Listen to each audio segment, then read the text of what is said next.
नमस्कार। स्वागत है आप सभी का ज़िंदगी के एक सफ़र कहानियों में। आज का शीर्षक है स्वाभिमान। राधे श्याम जी अपनी पत्नी लक्ष्मी जी, बेटे पंकज और बेटी मुस्कान के साथ गांव में रहते थे। राधे श्याम जी पेशे से शिक्षक थे। उनकी पत्नी घरेलू महिला थी। वह घर का कामकाज करती थी और परिवार का ध्यान रखती थी।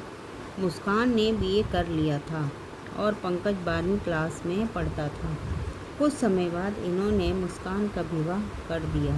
वह अपने ससुराल में बहुत खुश थी। पंकज अपनी पढ़ाई के लिए शहर चला गया। पढ़ाई पूरी करने के बाद वह इंजीनियर बन गया और शहर में नौकरी करने लगा। अब पंकज के माता पिता ने उसके लिए रिश्ते देखने शुरू कर दिए।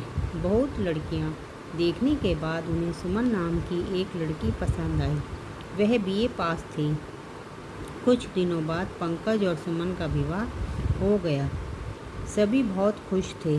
पंकज शहर चला गया अपनी नौकरी के लिए और सुमन का विवाह होने के बाद वह अपने सास ससुर के साथ रहने लगी।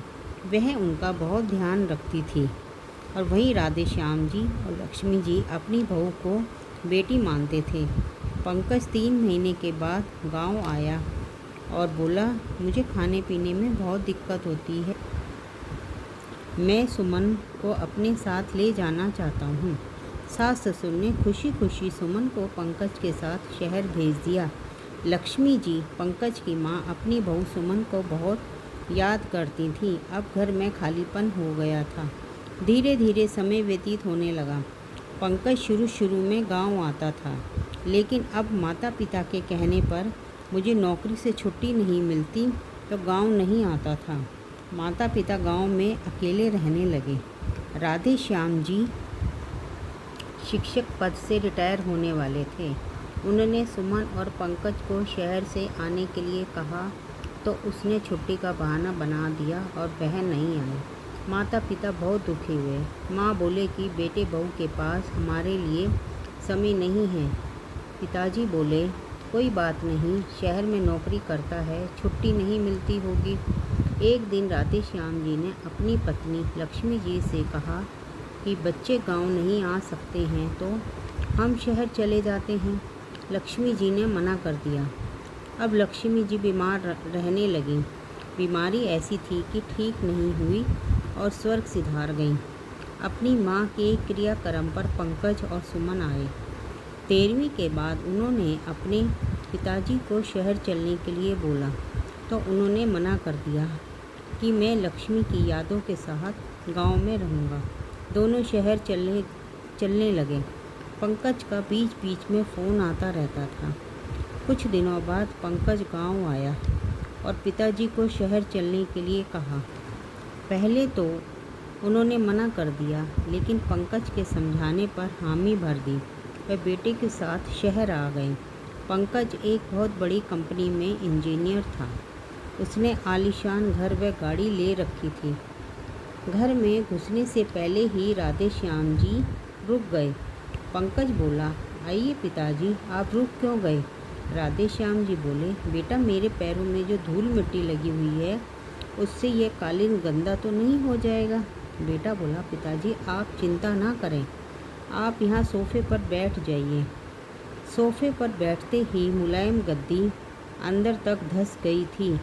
इससे राधे श्याम जी चीख पड़े थे। चाय नाश्ता करने के बाद पंकज ने पिताजी से कहा कि मैं आपको अपना घर दिखा देता हूँ। पिताजी बोले, ठीक है बेटा, चलकर तुम्हारा घर देख लेते हैं। पिताजी, यह लॉबी है।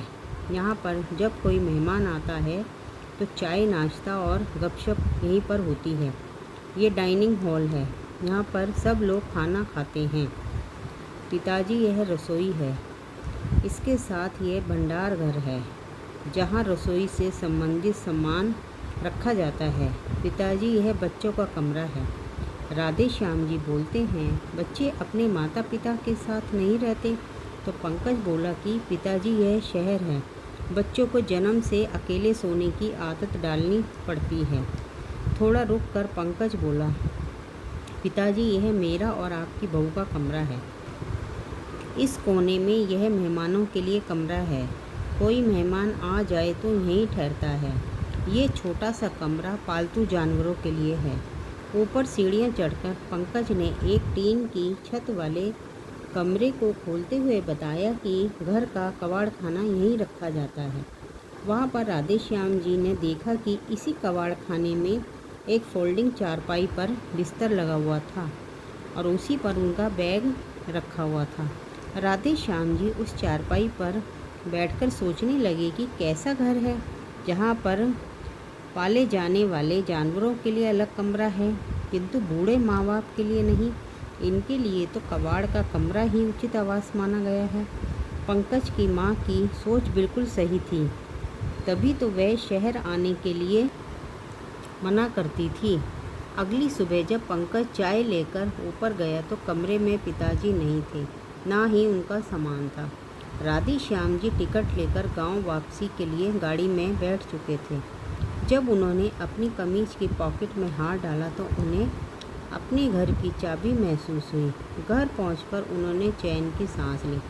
पंकज के ऐसे व्यवहार से उन्हें बहुत बुरा लगा। उनके स्वाभिमान को ठेस पहुंची, इसीलिए वह अपने घर गांव वापस आ गए। कृपया इस चैनल को सब्सक्राइब करें, लाइक करें और शेयर करें। धन्यवाद।